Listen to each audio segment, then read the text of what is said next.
শুধু বাতাসের দরকার আমার। আগেছে অবস্থা ভালো, আল্লাহ আগেছে আল্লাহর রহমতে ভালো। ওই সিলাইন দেবে এতে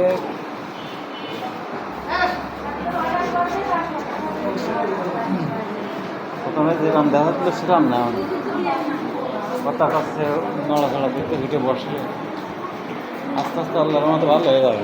খাও 2.5 মিনিট মনে নিয়ে